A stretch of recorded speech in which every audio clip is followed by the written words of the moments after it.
नजरसानी फैसले के खिलाफ होती है या उसकी वजूहात के खिलाफ? चीफ जस्टिस काजी फाइजीजा का बानी पीटीआई के वकील अली जफर से इस्तफसार। बानी पीटीआई के वकील अली जफर ने बेंच पर एतराज उठा दिया।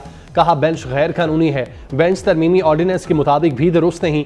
आर्टिकल 63A की तशरीह के फैसले के खिलाफ नजरसानी केस की समाअत। चीफ जस्टिस ने कहा आप हमें धमकी दे रहे हैं। जस्टिस जमाल मंदोखेल ने कहा रोज कहा जाता है जजेस के दो ग्रुप हैं, आप इदारों को ऐसे चलाना चाहते हैं। वकील मुस्तफीन काजमी की बेंच को धमकियां, अदालत का इजहार बरहमी, वकील को बाहर निकालने का हुक्म। अली जफर का धमकियां देने वाले वकील से इजहार लाताल्लुकी। कहा मैं इस मामले पर अदालत के साथ हूं।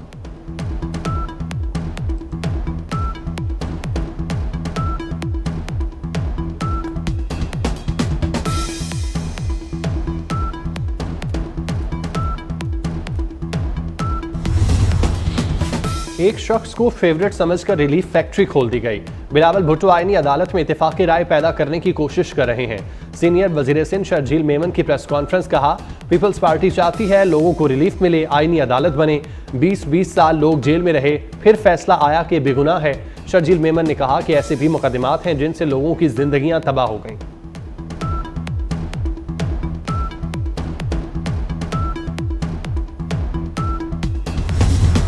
मियांवाली में पीटीआई के एहतजाज की कॉल। शहर के दाखिली और खारजी रास्ते बंद। बलोखेल रोड को मुख्तलिफ मकामात से कंटेनर लगाकर बंद कर दिया गया।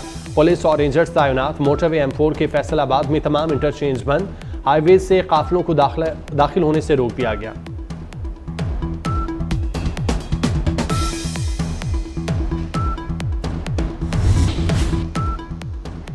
मालम जब्बा में गैर मुल्की सफीरों पर हमले का मामला। खैबर पख्तूनख्वा हुकूमत को गैर मुल्की सफीरों के दौरे का इल्म था। सूबाई हुकूमत इससे आगाह थी। महकमा दाखिला ने मुतल्लिका इदारों को सिक्योरिटी इंतजाम की भी हिदायत की थी। सूबाई हुकूमत को लिखे गए खतूत की कॉपियां 24 न्यूज़ ने हासिल कर ली।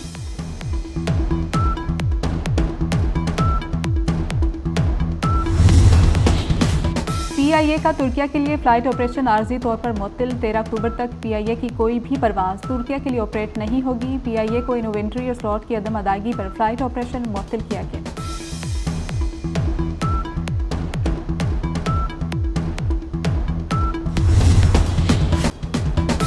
ईरान की इसराइल पर मिसाइलों की बारिश। 200 से ज्यादा मिसाइल दाग दिए। तेल अवीव समेत पूरे इसराइल में सायरन बजने से आवाज बाख्ता। इसराइली जाए पनाह ढूंढते रहे। एयरबेस के करीब आग भड़क उठी। बैलिस्टिक मिसाइल अस्फहान, तब्रेज, खुरमाबाद, करज और अराक से फायर किए गए। इसराइली शहरी हमलों से बचने के लिए सुरंगों में छुप गए।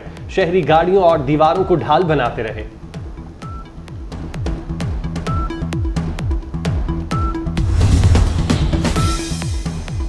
ईरान ने इसराइली हुकूमत की जारियत का फैसला कुन जवाब दिया। ईरानी सुप्रीम लीडर आयतुल्लाह खामनाई ने कहा कि इसराइल तसादुम से गुरेज करे, अगला हमला इससे भी ज्यादा तकलीफ दे होगा। इस्माइल हनिया और हसन नसरुल्लाह की मौत का बदला ले लिया।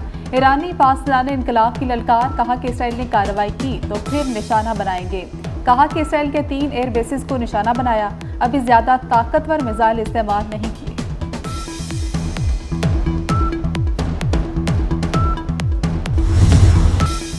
ईरान किसी भी खतरे के खिलाफ मजबूती से खड़ा है। ईरानी सदर मसूद पेज़ेश्कियान का 2 टोक ऐलान। कहा इसराइल हमारे तनाज़ात में ना उलझे वरना ऐसे ही जवाब देंगे। ईरान जंग नहीं चाहता लेकिन किसी भी खतरे से निमटने के लिए हम वक्त तैयार है। ईरान ने इसराइल पर हमलों की वीडियो भी जारी कर दी।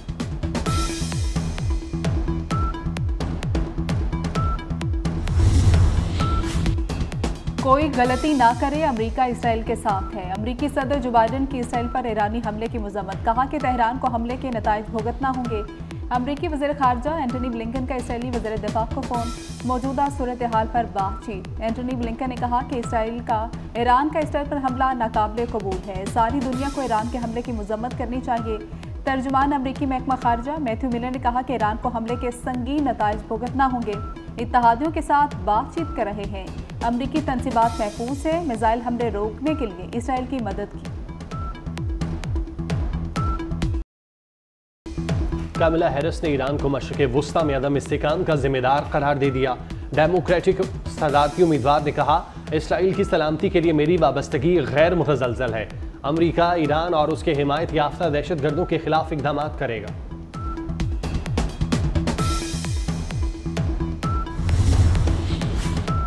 ईरान का इसराइल पर हमला, अक़वाम मुत्तहिदा की सलामती कौंसिल का हंगामी इजलास तलब। सेक्रेटरी जनरल अक़वाम मुत्तहिदा का मशरिक़ वस्ता की सूरत हाल पर इजहार तशवीश। एंटोनियो गुतेरेस ने कहा कि मशरिक़ वस्ता में जंगबंदी के लिए कोशिशें की जाएं, अमन के क़याम की ज़रूरत पर जोर।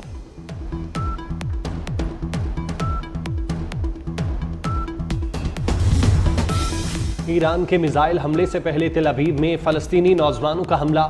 2 फ़लस्तीनी नौजवानों के हमले में 7 इसराइली हलाक, 17 जख्मी। इसराइली पुलिस के मुताबिक एक नौजवान ने फायरिंग की, दूसरे ने चाकू से हमला किया।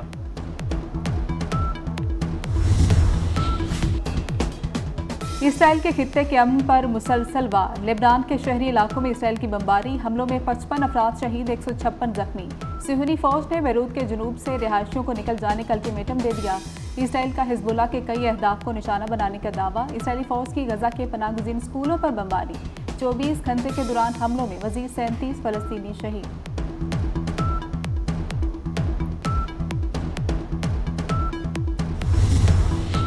बैनुल अक़वामी रेटिंग एजेंसी S&P ने इसराइल की तवील मुद्दती क्रेडिट रेटिंग A+ से कम करके E कर दी।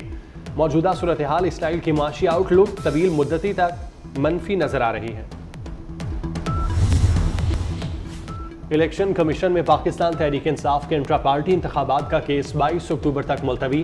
PTI चेयरमैन बैरिस्टर गौहर ने कहा, एक्शन का कार्ड FIA के पास है, उम्मीद है जल्द रिकॉर्ड मिल जाएगा तो इलेक्शन कमीशन में पेश कर देंगे। इस्लामाबाद में सुप्रीम कोर्ट के सामने वकला का मुमकिना एहतजाज। रेड जोन मुकम्मल बंद कर दिया गया। रेड जोन जाने वाले तमाम रास्तों पर कंटेनर लगा दिए गए। बी चौक, मैरियट रोड, सरीना चौक, नादरा चौक पर कंटेनर, मरगला रोड पर गाड़ियों की लंबी कतारें।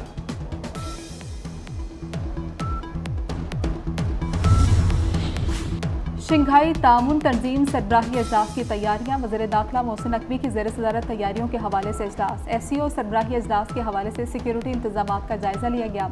समिट के मौका पर फुल प्रूफ सिक्योरिटी यकीनी बनाने के लिए लाहे अमल की मंजूरी दी गई। मोहसिन नकवी ने कहा कि बैनुल अक़वामी कॉन्फ्रेंस का पाकिस्तान में इनेकाद पूरी कौम के लिए बाइस एजाज़ है। SCO सरबराही कॉन्फ्रेंस पर फुल प्रूफ इंतजामात यकीनी बनाएंगे।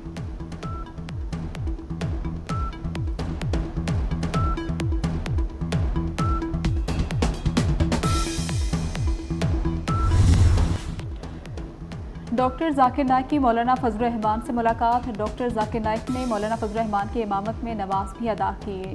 जाकिर नाइक ने मौलाना फजलुर रहमान से कहा कि आपसे मुलाकात की ख्वाहिश पूरी हुई। मेहमानों की आमद पर मौलाना ने गुलदस्ता पेश किया और तोहफ़े भी दिए। आज वज़ीर आज़म डॉक्टर जाकिर नाइक से मुलाकात करेंगे। खैबर पख्तूनख्वा सड़कों की बहाली के लिए एशियन डेवलपमेंट बैंक ने $320 मिलियन की मंजूरी दे दी। SIFC की मुआवनत से खैबर पख्तूनख्वा 900 किलोमीटर दही सड़कें तामीर की जाएंगे। मंसूबा वक्त की बचत समेत नकलो हमल के अखराजात को कम करेगा।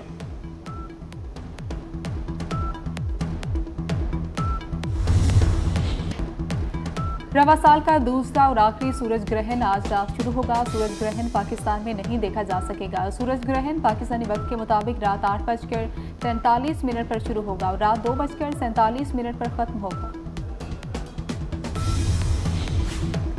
लाहौर में फ़ज़ाई आलूदगी बेकाबू। स्मोक से कबल ही फ़ज़ा में आलूदगी बढ़ गई। लाहौर दुनिया भर में दूसरे नंबर पर आलूदा शहर करार।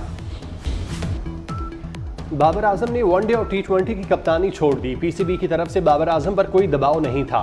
बाबर आजम ने अपनी परफॉर्मेंस बेहतर करने के लिए कप्तानी छोड़ी। मोहम्मद रिजवान वनडे और T20 की कप्तानी के लिए मजबूत उम्मीदवार।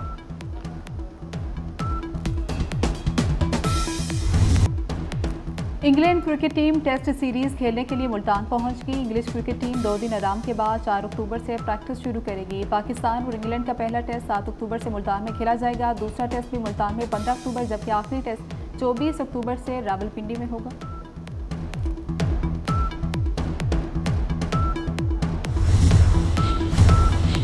सितंबर में मुल्क की बरामदात बढ़ गई। हजम $2 अरब 80 करोड़ से जायद रहा।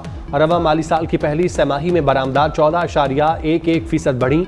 जुलाई से सितंबर तक बरामदात का हजम $13 अरब 31 करोड़ रहा। विफाकी इदारा शुमारियात ने अदाद-ओ-शुमार जारी कर दिए।